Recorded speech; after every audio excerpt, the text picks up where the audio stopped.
Hey, what's up guys, and welcome back to another Reddit Stories video. And today I've got some uncanny Reddit stories for you, and all the stories I picked out for this video are honestly so great. I love all of them. They're super scary, interesting, disturbing, and just super entertaining. And thank you so much for stopping by. I appreciate every single one of you. You guys are the best. Please like and subscribe if you haven't already. It's the channel's goal to be at 500,000 subscribers before the end of the year, so please subscribe. And yeah, without further ado, let's get into some uncanny Reddit stories. I'm a cop. Was a cop. I'm resigning. F this job. I never thought I'd say that, to curse the career I'd loved for the past 12 years, but here I am, ready to kiss it all goodbye. I'm not going to show up to work today, not after what happened last night. It was 1:45 when I got the call. A domestic disturbance on the 1500 block.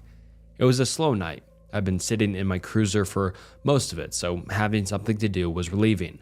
The call didn't seem too urgent. A neighbor reported hearing a woman screaming down the hall of her apartment building. Most of the time, these calls never amount to anything, usually turning out to be a mother reprimanding the unruly children, or a husband getting an earful from his angry wife. God knows I know what that is like. I'd even turn on my sirens when I pulled out into the road. I pulled up to the apartment complex and reported my status to dispatch. The radio sputtered and the woman on the other end confirmed my arrival. The static of her voice echoed through the night. There were a few curious eyes looking through the windows, nosy neighbors ready to see why a police cruiser was in the parking lot. I tried ignoring them, but even after all these years, it always unsettled me to be the messenger of malice, like the retreating dark clouds after a torrential downpour. I walked down the hall and the blinds closed as the bad omen stuttered past the glass. I tried not to take it to heart, but it gets to you sometimes. I reached the stairs and made my way up to the third floor. The hall was dark. A few pothole lights illuminated the passageway. They buzzed overhead with an electric hum, ready to burn out any second. Although no one was watching me through the windows on this floor, I still felt like someone was there. There was a primal uneasiness that was making the hairs on my neck stand on end. Walking forward, the clinking of my shoes on the concrete, an ungraceful presence and an eerie calmness. I found myself fighting not to put a hand over my holstered pistol. I couldn't be the trigger-happy cop, the rotten eggs you may see in the news, but I still had my fist clenched by my side. I'm a grown man, but I'm still wary of the monsters that lurk in the dark. Only after all these years, I've learned that people are the root of all evil. The father who abuses his children, the murderer who kills out of spite, the old lady with a murderous twinkle in her eyes. She was watching me through a crack in the door, her unmutilating eyes screaming bloody murder. It startled the hell out of me when I saw her.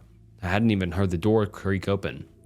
She whispered to me, beckoning me over with her gnarled, arthritic finger.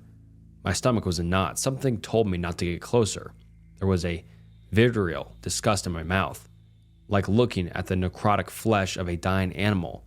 Maybe it was her balding, unkempt hair, or the toothless, gritted mouth, but she didn't seem too friendly. But I had an obligation to step forward to help anyone in need, and by the state of her gaunt face, this woman needed my help. Her voice was shaky, a mix of fear and malnutrition. "What the hell took you so long?" I was confused by her question. Fear was slowing my mind, but when I looked at the number on the door, I made the connection. This was the address that had placed the 911 call. I composed myself and asked her the details of the situation, but she shushed me, telling me to keep quiet. She looked down the hall, making sure that no one else had heard us. She nearly closed the door in my face when one of the lights overhead flickered. Her eyes pleaded for me to come closer. I hesitated, but obliged. "It's down the hall. It's watching us." I felt my chest flutter at the ominous tone in her voice. A horrendous screech made its way down the door and almost knocked me on my ass. The old woman slammed the door, but I finally had my hand on my gun. On the far end of the hall, crouched at an intersecting passage, a woman, naked and bare, trembling like a stray dog. My left hand reached for my flashlight, but I had a hard time turning it on, instinct telling me not to look at the sickly figure caressing its knees. But I flipped the switch, the hall glowing a bright white as the woman was suddenly in the spotlight. She looked like she was crying, rocking back and forth, hair draped over her face. Yet there was no whimpering. I called out, asking her if everything was okay, as if I already didn't know. She looked famished, skin and bones, her ribs visible through her chest. I took a step. Her body shuddered as my foot struck the ground. I assured her that everything was okay. I'm not sure who I was trying to comfort, her or myself. I reached for my radio, pinned to my chest, and requested EMS, but dispatch didn't respond. No one was there, and the woman had stopped shivering. For some reason, I felt like I just stepped on a pressure-sensitive landmine. In the moment I moved, I was done for. I tried swallowing the lump in my throat, but my mouth was dry, the air was stale, toxic, and I didn't know why. The woman's chest was pulsating, panting. I shifted on my foot, not taking a step, but just enough to disturb the fuse on the bottom of my soul. The woman lifted her head, and I caught a glimpse of what her hair was masking. Her mouth was stitched shut. Globules of blood dribbled off her chin. I couldn't see her eyes still hidden behind her bangs, but the way the crimson tears streamed down her face, I knew they were also sewed. The woman perched herself on the floor, and I found my pistol already in my hand. I stepped back off the mine, and the woman ran at me. I dropped the flashlight and opened fire, the muzzle blast giving me still images of the woman barreling towards me. I know I struck her a few times. I saw the bullets cutting through her flesh, but she kept on coming. My finger was automatically pressing the trigger, and before long I'd emptied my mag. The last still image I saw was on the ground, and the woman was standing over me. I'd struck a few lights in the exchange, and now my dropped flashlight was the only thing piercing the darkness. I scrambled for the flashlight and turned it on to the woman, but she was gone. I heard the door slam shut, and I violently panned to the source of the sound. I managed to catch the woman's foot disappearing behind a door, the same door that belonged to the old woman. I frantically reached for the extra mag on my belt, reloaded my weapon, and tried radioing for backup. I was relieved when someone actually answered this time. Shots fired, I said. Almost instantly, I heard the sirens howling in the distance, but that wasn't the only thing that howled. From the other side of the door, the old woman was pleading for help. Her muted screams filled me with the contradicting resolve. Help was on the way, I shouted through the door. The woman screamed as her voice gargled with the sound of death. I knew she was dying. I knew she wouldn't make it until backup arrived. I nearly pulled out my hair as I wrestled with my conscience. Unconsciously, I was already kicking the door down. I'm dying, the woman screamed. The door started to buckle as I heard the squelch of her flesh getting torn apart. Help me, please. I'm dying. The door finally let go. The room instantly went quiet. Police! Come on out! I tried to sound authoritative, but my voice was quivering. I panned the light as I walked into the living room and found the old woman standing in a corner, her back toward me. Show me your hands, I commanded. The woman didn't move. I cautiously made my way to her and nuzzled my gun into her shoulder. Still, she didn't move. There was a lamp on the other side of the room that shattered on the ground, and I frantically looked in the direction. Behind the couch, a person's hands gripped the fabric. I knew who it was. Hands! Show me your fucking hands! The woman let go of her hold on the couch, her spine unfurling like a serpent readying itself to strike. The stitches that once kept her mouth shut were now ripped apart and hanging off her face.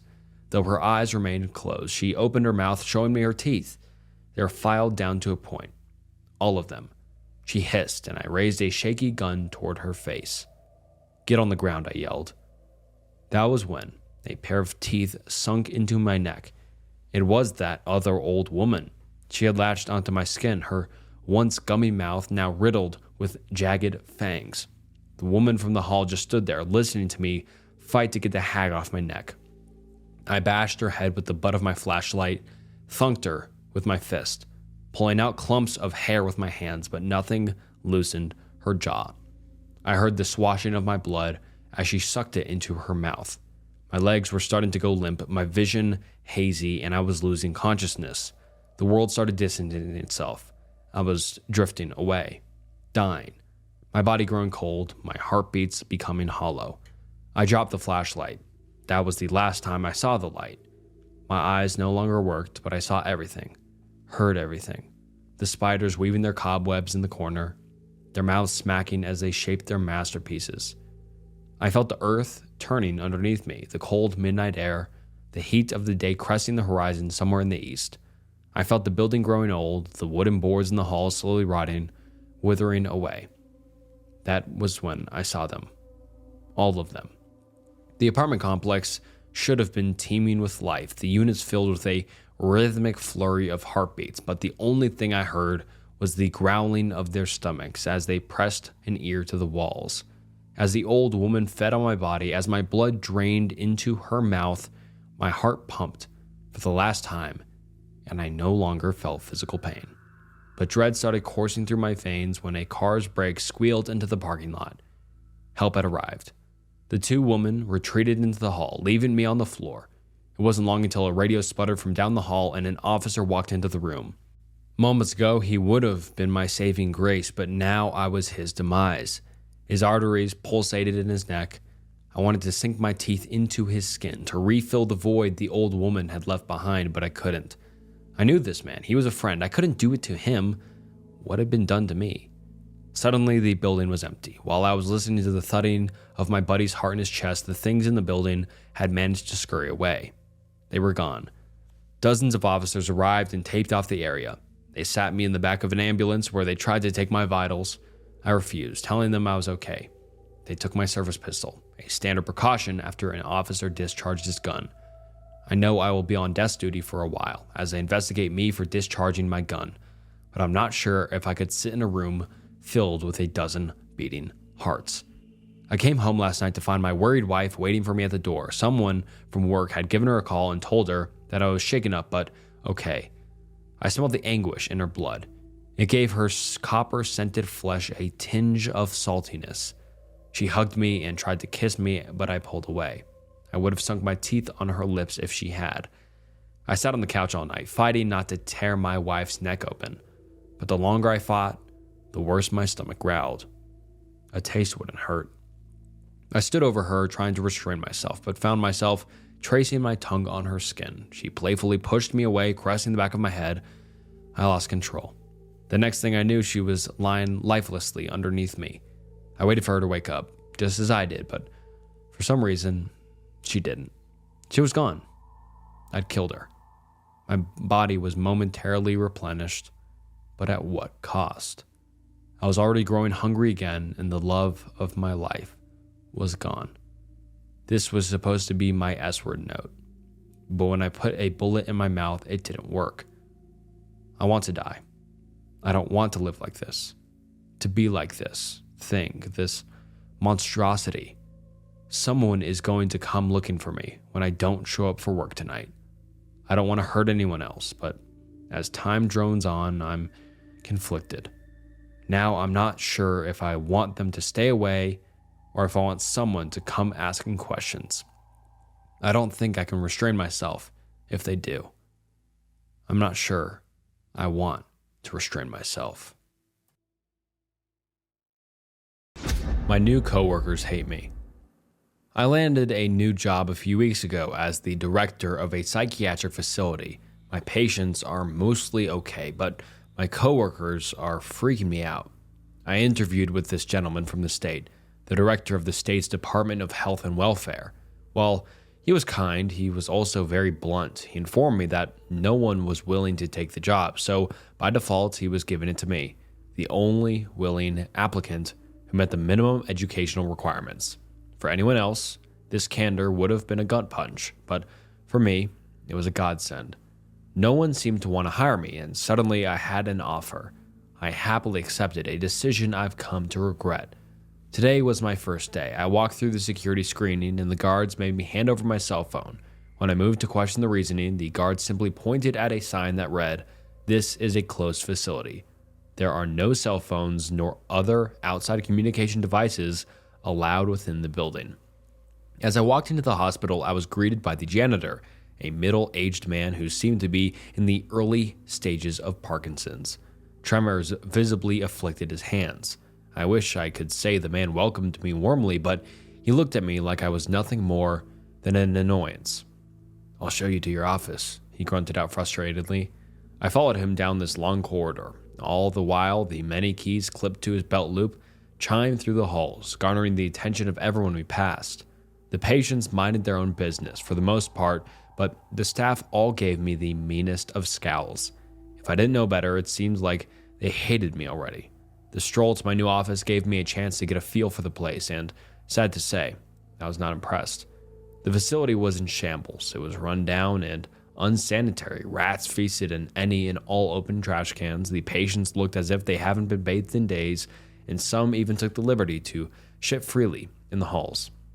As you can imagine, the smell was horrific, but the most horrific aspect of the building was that I couldn't shake the feeling that everyone was watching me. One man, in particular, caught my eye. An older gentleman who wore a tattered hospital gown, the only patient who seemed to share the same arbitrary hatred towards me. We reached a door that still bore the name of my predecessor, Dr. Richardson. Fidgeting with his keys, the janitor plucked one and inserted it into the doorknob. Swinging the door wide open and promptly turning around to leave, I tried showing my gratitude, but he simply returned a, yeah. The sound from his keys grew fainter as he traveled further down the hall. The perimeter of my office was surrounded by file cabinets, and an old, outdated computer and a landline phone sat on the mostly empty desk. In the center of the flat top sat a lone piece of paper. The paper's header read, "Must read. Important information regarding several of the patients at the facility. Dr. Richardson left me some guidance."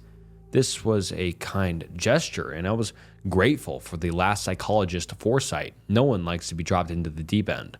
The note started off by detailing basic facility rules, then it conveyed several tidbits about notable patients, though the note did not say anything about the relevant files being heavily redacted, as I'd soon come to find.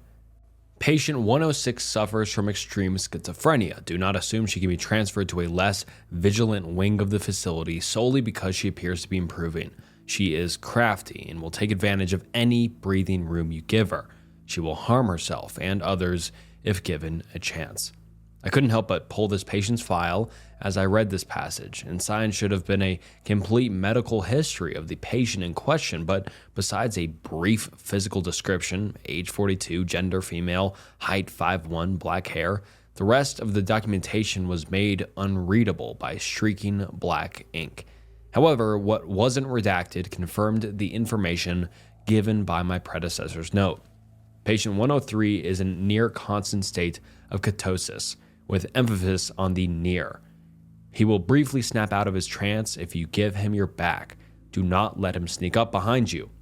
In his file, age 28, gender male, height 5'10", bold. The patient suffers from a near state of ketosis with brief bouts of extreme violent episodes. The rest of the file was redacted in the same black ink as the last. The patient list was long, but as I neared the end, another large heading caught my attention. Do not skip. Information on patient 151. The section was written completely in bold letters, ensuring that the instructions popped out against the white paper. This patient is the most dangerous in our facility.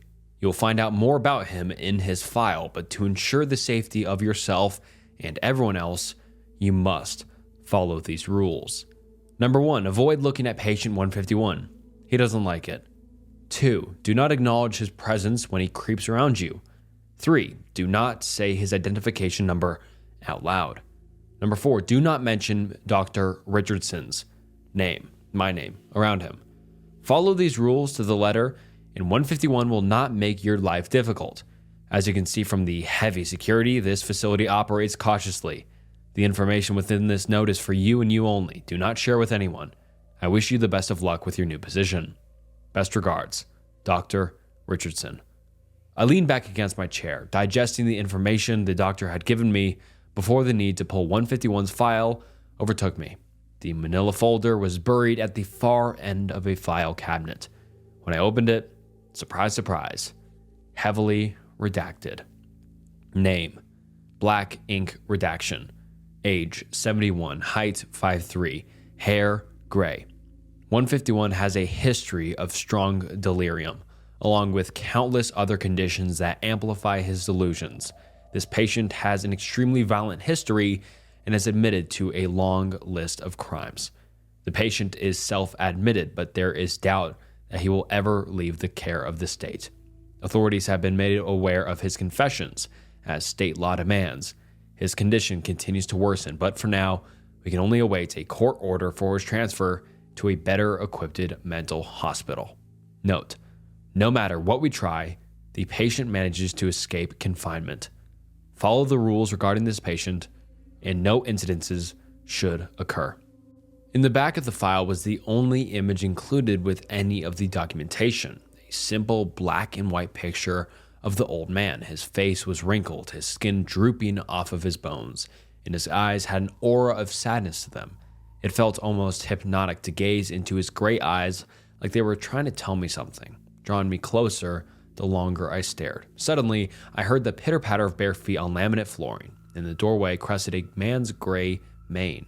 It was the patient who had been watching me from the second I first walked into the facility. It was as if the man knew I was thinking about him. I looked down at the picture in my hand and back up at the man, finding that the two were the same person, though not exactly identical.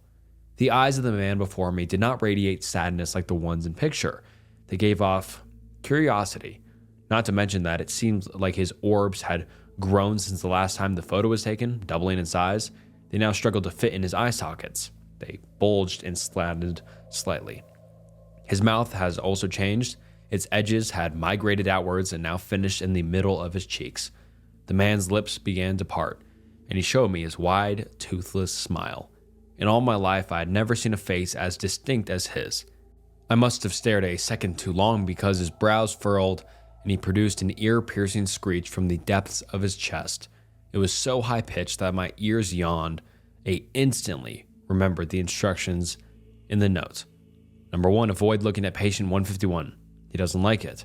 Number 2, do not acknowledge his presence when he creeps around you. I instantly averted my eyes, looking at the blank wall, but it was too late. The man was not pleased. He started taking a few awkward dragging steps towards my desk until his thighs brushed up against the hard mahogany of my flat top. With one swift motion, he propelled himself off of the ground, feet landing on the desk in front of me. He perched himself in a very animal-like position, sitting on his calves and arms between his legs. He inched his face toward mine. I felt my heart race and a lump begin to form in my throat. I was glued to my chair in fear. His mouth opened, tongue slithered out, oozing in secretions, but just as it was about to slide across the side of my face, the sound of steps against the floor billowed into my office. 151 instantly darted out of the room. When he'd rounded the doorframe, another figure appeared on the other side. The situation with 151 had made me very uneasy, and I couldn't help but jolt as the woman came into view. She was a nurse, her embroidered scrubs reading Jenny. As the woman suddenly entered the room, she apologized. "Oh, I'm sorry, Dr. Clarence. I didn't mean to scare you," she said. Just then I remembered my predecessor's guidance. This note is for your eyes and your eyes only. I hid both the file and the note under my arms. Jenny was obviously privy to this information because she averted her gaze, preferring to look at the ceiling. "Yes, Nurse Jenny, what can I do for you?" She fidgeted with her legs, crossing one over the other, like a little girl who'd walked in on her dad's conference call. Well, I thought I would give you a tour of the facility just so you could get your bearings, Jenny said. She looked strangely nervous. I looked at her and back at the papers under my arms, mulling over her offer. "Seems like a great idea. Thank you very much, Nurse Jenny." I slid the papers into my desk drawer and followed her out. The tour Jenny took me on did not change my initial impressions of the facility. It was a rotting hellhole. I'd had half mind to call the state to get this place shut down, but if I did that, I'd be out of a job. We walked into a common area where most of the patients interacted outside of sleeping hours. Instantly, the hustle and bustle of the room stopped. It was as if my presence had sucked the air out of the common area. The silence was cut by the rhythmic banging of something hard thudding against the brick wall. I seemed to be the only one to acknowledge the sound. When my gaze investigated, I saw a man.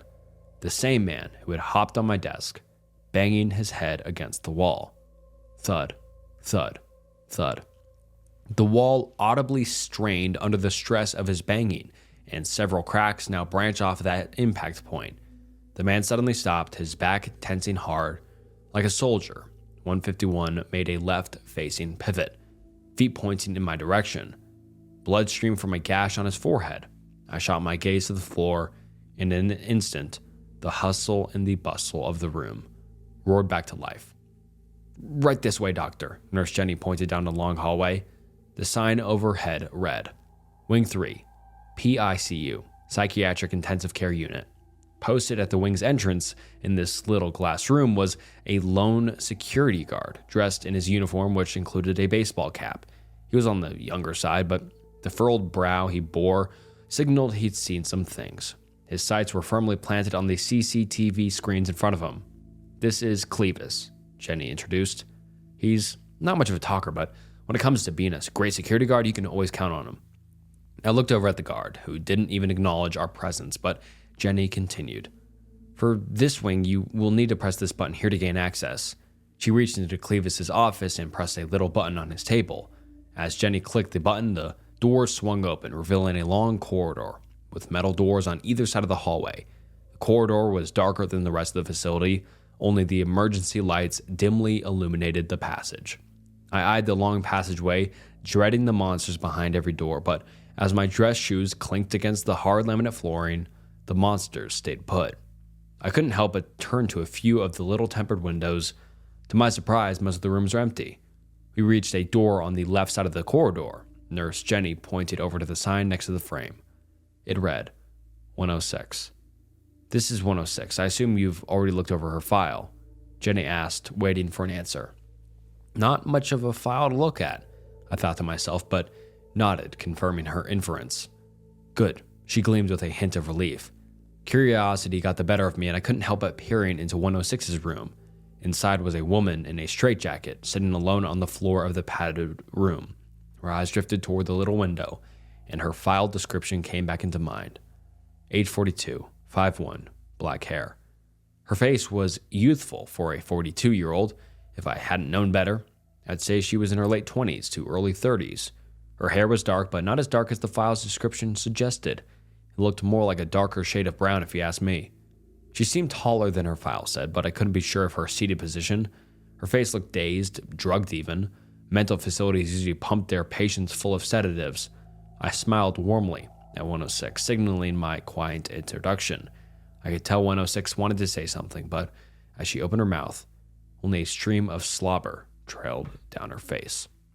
"It's almost time for her next dose of meds. I'll be sure to give it to her as soon as we're done with our little tour." Jenny was spectated over my shoulder on her tiptoes. "Come on, doctor, right this way." I followed closely behind her. The next door with a sign came into view. 143. "This is 143. He has nothing to worry about as long as..." She trailed off into a daydream, looking at the ceiling. "Well, I'm sure his file says it all. Don't turn your back to him." The line written in Richard's note came back to mind. Stepping up to the tempered glass, I saw the figure of the catonic patient described by Dr. Richardson. His mouth was ajar, eyes permanently fixed on the wall, but like 106, the description of the patient did not fully match. 143 was not as hairless as the file suggested. Instead, he touted a short buzz cut. I could tell Jenny noted my mild confusion, but as if she knew exactly what I was thinking, she clarified. "Oh, we shave 143's head regularly. We had an incident involving his hair a few months ago. We thought it was safer to just cut it all off." She looked back up at the ceiling. After I'd seen her do this a few times, I gathered her fascination with the roof tiles with some kind of nervous tic. I'd seen many of my former patients perform this behavior, but usually when they were lying. There was something she wasn't telling me. "Well, that's the facility. If you have any other questions about the place, be sure to let me know." Jenny clapped her hands in conclusion, abruptly changing the topic. Just then, a familiar sound of bare feet met my ear. It was only the second time I'd heard the sound, and I already knew who the steps belonged to. I saw Jenny's eyes widen as a figure entered the corner of my gaze. My heart was now in my throat as the smacking of feet inched closer. There was something about 151's face that brought about a very primal fear. My breath became uneasy. To my relief, 151 paid us no mind. He just strolled right past us and down the long corridor. When I was sure his back was to me, I turned in his direction. Almost as if he'd seen me, his face instantly pivoted my way. I quickly returned my gaze to the nurse in front of me. Jenny noticed my interaction and itched her arm in uneasiness. As I turned to look at her jittery gesture, she cowered slightly, but her eye giving me a high-stress twitch. I had so many questions about 151, but after my abrupt introduction to the psychiatric patient, I never wanted to speak his name again. Another question festered against my tongue. I blurted it out in my anxiety-filled state. Nurse Jenny, her eyes darted to my lips, almost saying, "Don't you say a word." "How many people work here?" I questioned. The whole tour, I had only seen a few other workers, Jenny and this shy security guard included. Her face washed over with relief before answering my question. "So, you noticed that we're understaffed, huh?" "About 7. We've been working overtime to keep up with all the patient care." Her eyes again turned to the ceiling. A few workers for dozens of patients seemed more than understaffed in my opinion. From the shit and rats decorating the halls, I'd say the place was in the midst of a crisis. "Well, Nurse Jenny, we're going to have to do some rigorous hiring in the next few weeks." Jenny looked at me and gave a slightly uncomfortable smile. Yes, doctor, I think that'd be a great idea." Her gaze turned back to the roof, suspicion rearing its head once again.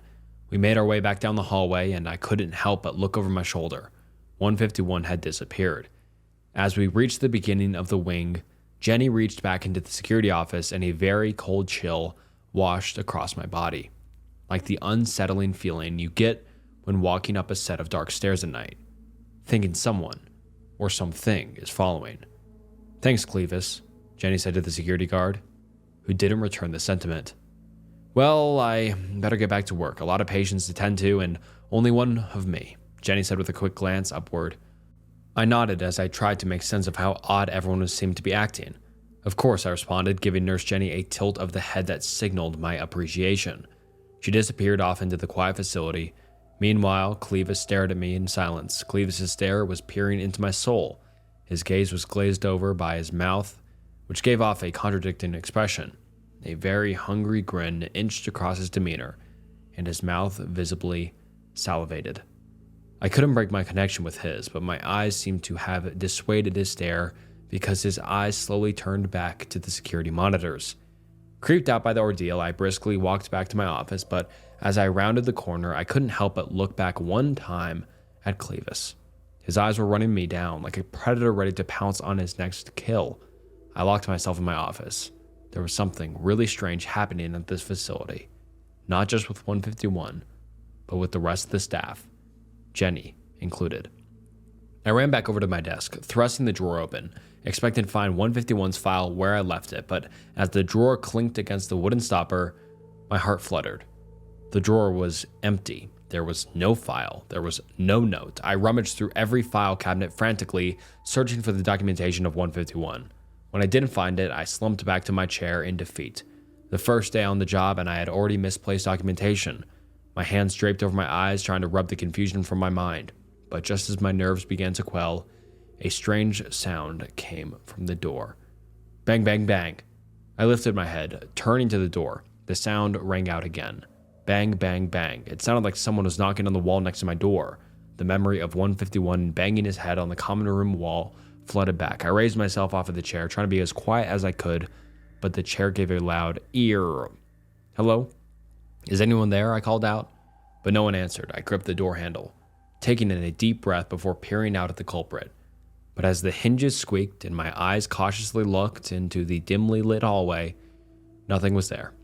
Instead, the harmonic chime of keys echoed through the wall, followed by the sloshing of water and the scraping of wood on the hard laminate floor.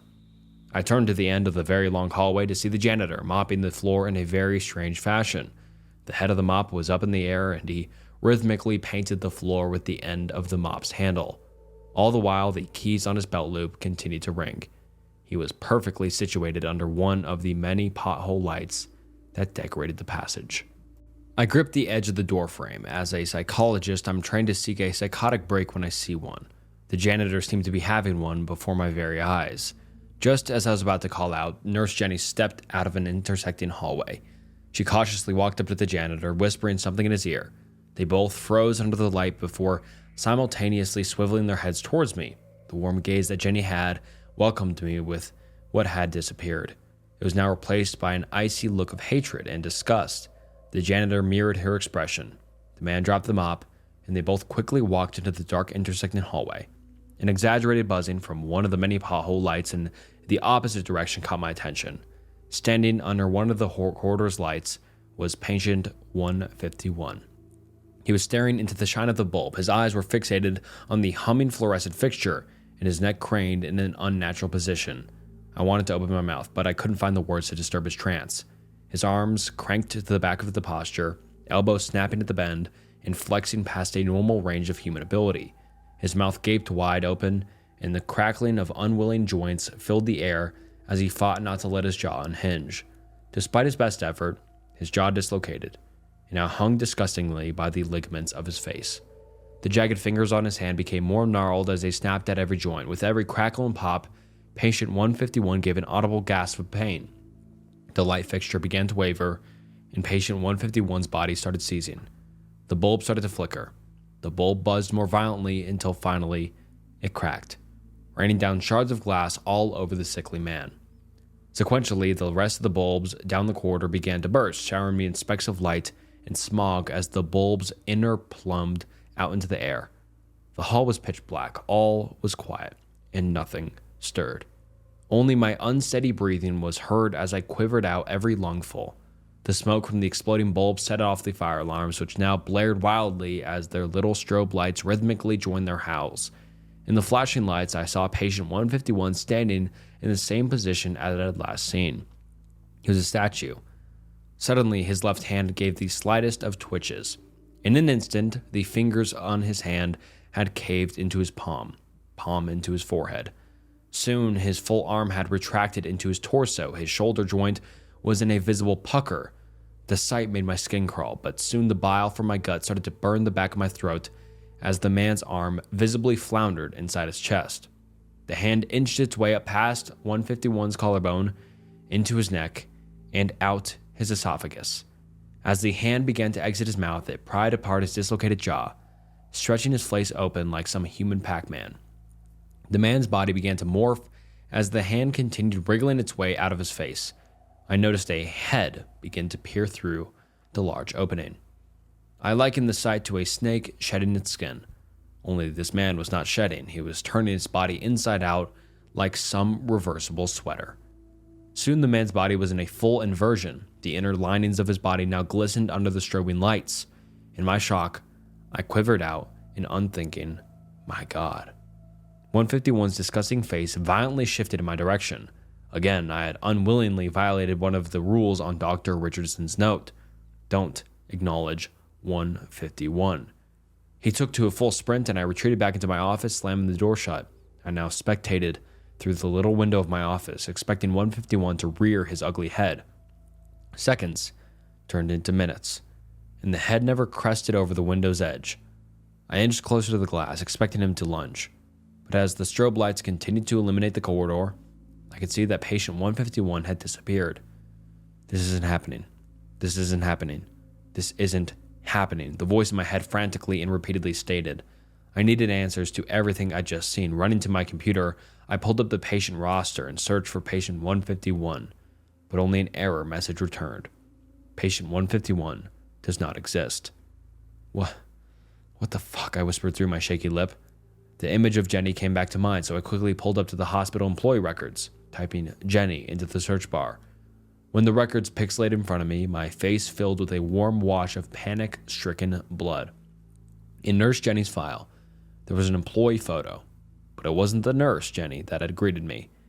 It was the face of patient 106, the woman I had seen in the padded room wearing the straitjacket.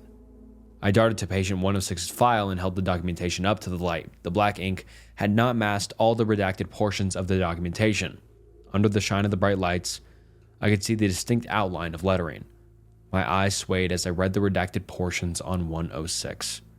106 is highly manipulative and extremely intelligent. She tends to bend the truth to the point where she almost believes her own lies. 106 has a tell whenever she's being untruthful. Her eyes will always look at the ceiling. My mind returned to the way Nurse Jenny, or this imposter Jenny, would look at the ceiling whenever she was nervous. Instantly, Clevis, the security guard, came to mind.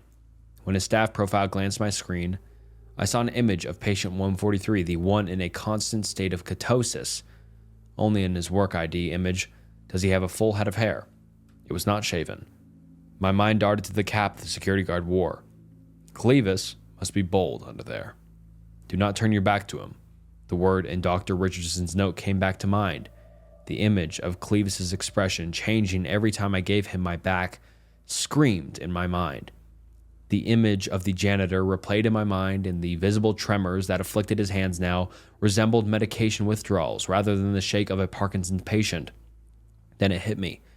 While Nurse Jenny was giving me the tour of the facility, the janitor must have come into my room and rummaged through my things, taking the note in 151's file with him. Sure enough, when I pulled up the page on the janitorial staff, the man mopping the floor earlier was nowhere to be found. I wanted to pound my head against the desk as I came to terms with the fact that the patients had taken over the facility, and I was trapped in a building full of freed psychopaths. I turned to my office's landline, wanting to call for help, but as I raised it to my ear, the line was cut. I grunted in frustration. I need to get help. I need to get the real hospital staff out of the building. My mind wandered to the woman in 106's room and the trail of slobber that trailed down her chin. Nurse Jenny's words were playing in my head. It's almost time for her next dose. This imposter Nurse Jenny was drugging the staff, making sure they were so stoned they couldn't say a word. This imposter was no nurse, and if I can't get back to the hospital wing 3, she could give the real Nurse Jenny a lethal dose of psychiatric medications. The man passing as 143 might already be beyond the point of no return. I need to get to the wing 3, but patient 151 is lurking somewhere, just outside my door. I've tried signaling for help through my computer, but no one is returning my fucking emails. Fuck this closed facility. So now I take to the internet chat forums, hoping someone knows what the fuck is happening with patient 151. His affliction is obviously beyond my area of expertise. His condition seems demonic to me. Please, please, please scour the internet for any information regarding 151's affliction.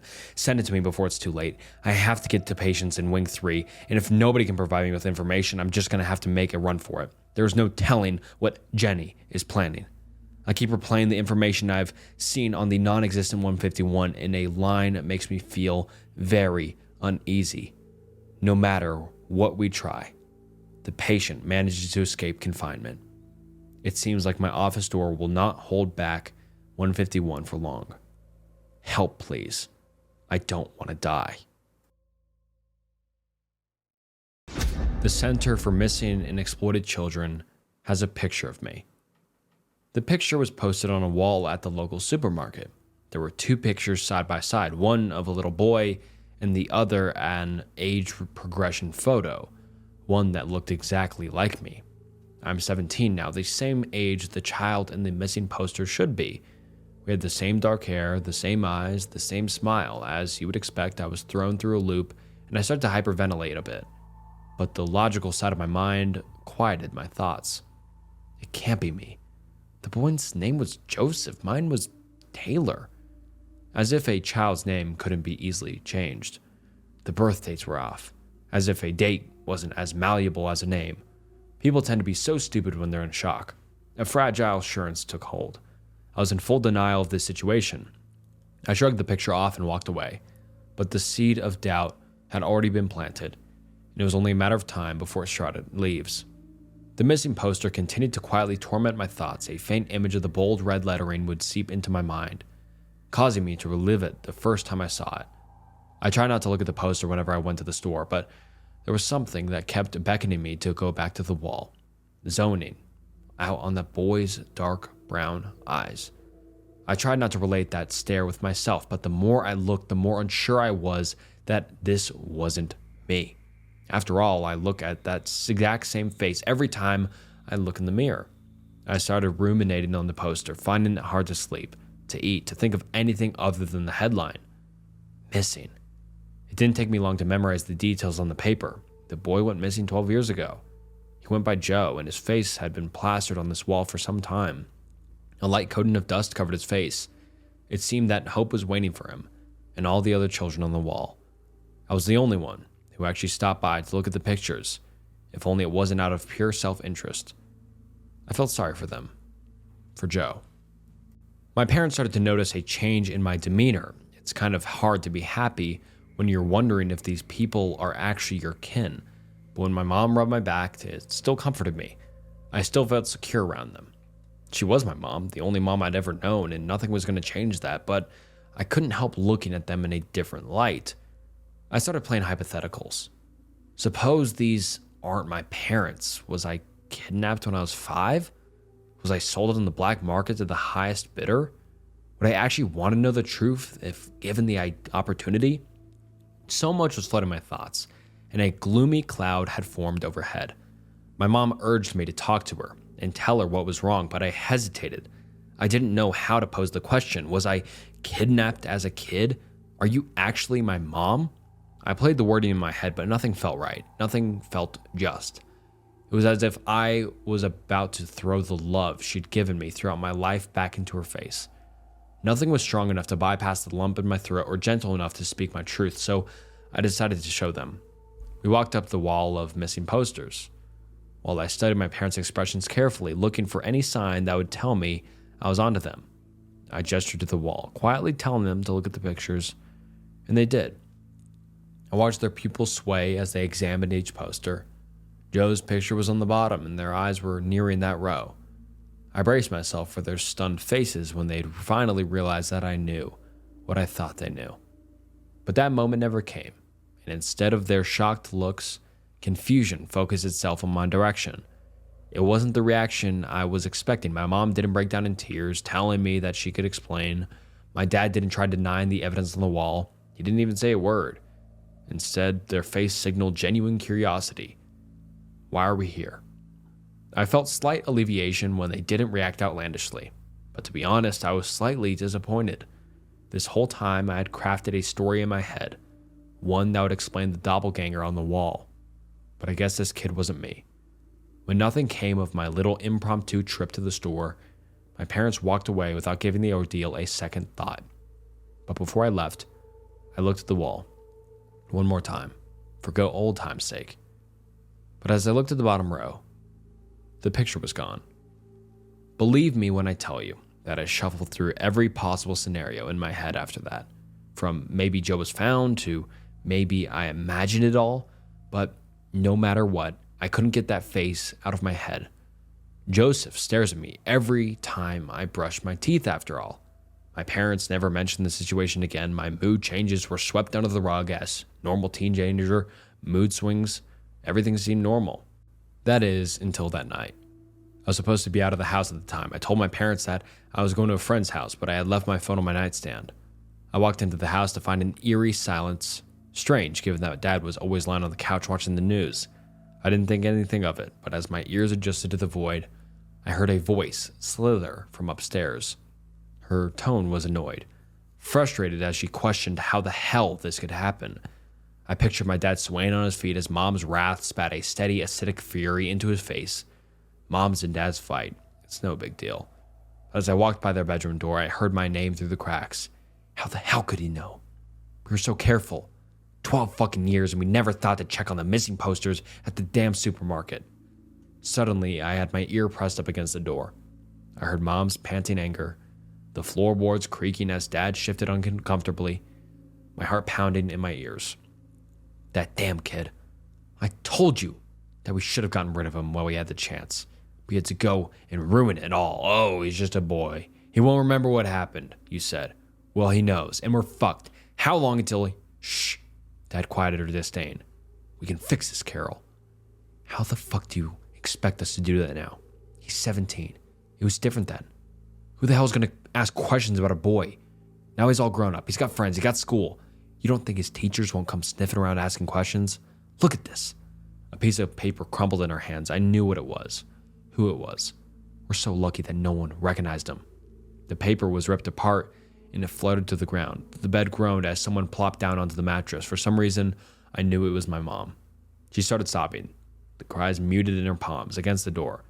There was an uncomfortable silence until Dad's voice pierced the awkwardness. We'll fix this, he said. Mom, still emotional, whimpered back to him. How? How are we going to fix this? The room went still. The unspoken third party on the other side, my mind running at light speed. I fought not to claw against the wood. I was hanging on every word, wanting to know more, while at the same time thinking of jumping out the window. By doing what we should have done all those years ago, Dad said. Mom let out a spurt of emotion, and I fought back mine. There was an unmistakable sense of finality in Dad's words, and we all knew what he meant. When Mom regained her composure, I thought she would defend me, but her words sunk down into the pit of her stomach. They weighed me down, cementing my feet to the floor. How are we going to do it? The unspoken third party chimed in as Dad formulated his plan. Tonight, at dinner. His voice was now quivering. We'll put these in his food. There was a rattle, the sound of pills smacking against a container, the sound of a rattlesnake's tail right before it sinks its teeth into your flesh. Mom cleared the snot from her nose, and I found myself stumbling down the stairs. I wasn't running, but rather walking defeatedly as the reality that I'd come to know and love caved in around me. But before I walked out of the house, Mom asked me what they'd do after I was gone. Dad answered coldly, "We'll plant him in the garden, under Rex's grave." I drove for hours after that. Without a destination in mind, I found myself parked by a river, looking out at the water, as Dad's words replayed in my head. Under Rex's grave. I hardly remembered Rex. He was our Belgian Malinois. I was so sad when he died. I think I was around 6 at the time. I kept thinking of what to do. Go to the police, take my little Honda and drive off into the sunset, crack a window and plunge into the water in front of me. But nothing felt right. I felt like I was giving up on my life, letting the villain win. I weighed my options: to stay, to leave, to run, to fight, to be or not to be. It was hard, especially when you didn't see the point of living anymore. My life was a lie orchestrated by the peoples closest to me. There was a pang in my chest, a hole that was growing hungry, ravenous for revenge. I needed to see my parents die, to see them scream, to beg for their lives, but most importantly, I needed answers. I needed to know who I was, who they were, as if I already didn't know. They were the monsters that ripped me away from a life I never knew. I walked into the house. The air was thick with tension, permeated with the scent of my last meal. It was chili, my favorite. How considerate. The two looked at me as I stepped into the foyer, grinning nervously as I looked at the dining room table. They'd been waiting for me, their special guest, the man of the hour, in his last hour. I pulled the chair out and squealed across the floor. I tried acting normal, but I'm sure I seemed strange to them. Their paranoia was clouding their senses, and I knew they were questioning every aspect of my demeanor, wondering if they saw what they thought they did. I sat on the chair, and Dad sat across from me, Mom pouring the chili into a few bowls and setting them in front of us. I looked down at mine, the steam coming off the hot food, not looking too appetizing, knowing what I did. My expression was blank. I couldn't help it. It was the only expression I could muster. With anger boiling out of my chest, I looked to Dad, who looked away when my eyes met his. I looked to Mom, whose eyes watered over her bowl. I looked back to my bowl and saw a strange viscosity in the soup, swirling around the ground meat. I questioned if I should just let them win, if I should just scoop the food down my gullet, letting the darkness carry me away. It would be simpler that way, but life is never simple. That much was evident, especially now. I felt the stares aimed in my direction, so I lifted my eyes. I was scowling. I didn't mean to scowl, but I was annoyed. They were going to let me die without even saying goodbye, casting me aside when they were done with me. Their boy, their sweet baby boy. I didn't think. When I said what I did, I just came out, and it made my mom sob into her plate. So, this is how you guys were going to do it, huh? My dad gave me his 1,000-mile stare from across the table, Mom huffing in spurts while instantly denying what they thought I knew. Taylor, it's not what you think. I lifted my spoon, letting the chili trickle back down into the bowl. I think it's exactly what I think. No, Taylor, it's not. I threw the bowl against the wall. It splattered on impact, the chili painting the wall red as chunks of meat streamed down its face. I'll tell you exactly what I think. I pointed my finger at them accusingly. You assholes were going to poison me. then bury me in the garden with the fucking dog, the fucking mutt. Mom saw me and became frantic, while Dad looking at me, stone-faced. No, it's not like, let the boy speak, Carol, my dad interrupted her excuses. My mom sucked in her words, but the emotions continued to seep out of her mouth like a festering tea kettle. My nails were digging into the table, and my knuckles turned white. You fuckers kidnapped me. You stole me away from a family that loved me. For what? Just so you could toss me out like a piece of trash, kill me, erase all memory of me? Do you think I was going to let that happen? Do you think I was going to lay down and take it? I reached into my pants and pulled out a tire iron that had hidden in my pant leg before coming in. I slammed it on the table, the wood splintering with the iron's reverberating ping. Mom's chair scooted back, but Dad still didn't move. I pointed the curved end to the man on the other end of the table. I'm going to kill you assholes. But before I do, I need the truth. Who am I? What are you to me? I was gritting my teeth, and an animalistic fury coursed through my veins. Mom opened her fucking mouth. She should have stayed quiet. You're our son. I bashed the tire iron across her head. Her skull caved in with a satisfying snap. Her limp body flopped to the floor before she started seizing, gurgling foam spilling out of her mouth. That was the last sound she ever made. Dad was now standing, his face twisted in disbelief. What did you do? You killed your mom. She's not my mom, I said. She is. She's your mom. Lies, I roared, but Dad didn't waver. She is. I was there. I was there when you were born. I saw the doctor pull you from her body. I saw you take your first breath. You and your brother. Brother. My legs were shaking, my heart fluttering. I roared again, only this time it was unsure of itself. Lies. It's not a lie, Taylor. You had a brother, a twin brother, born an hour apart. He slammed a torn paper on the table, pointing at the birth date. He was born an hour ahead of you. Him at 11 p.m. and you at midnight. I didn't need to look at the paper. Its image was seared into my memory. His name was Joseph. When he died, you were in a strange shock, one you never came out of. You wouldn't speak for weeks after he died. It was only when he got Rex that you started talking again. What? What? The question snagged in my throat. What happened? My dad chimed in. Don't you remember? You killed him. Taylor. I walked in on you dismembering his body with the kitchen knife. The memory brought bile to the back of his throat. Your hands were in his chest cavity when I found you. You were gnawing on his heart. All because you were jealous of the attention he got, the attention that you weren't receiving. We were heartbroken. Your mother was inconsolable. She thought you were a little monster, told me that we should have reported you to the police, but I couldn't have let them take you away. Not my baby boy, not my Taylor. So we reported Joseph as missing. My head was spinning as I leaned my body against the wall. We got you the dog and you seemed normal again. That is until you killed him too. We buried him in the garden right above Joe's body just in case someone came sniffing around. Luckily, no one ever did. I slumped down onto the floor against the wall. I was crying. My dad walked over to me and wrapped his hand around his baby boy. He'd pulled me to my feet and he let me weep into his shirt. The memories were all flooding back. It was like Dad's confession had unchanged the thoughts that were locking away somewhere deep. I saw Joe and me playing together, laughing and smiling. I remember loving him and feeling this connection with him that no one else mirrored. But then I saw my dad, and how he hugged him.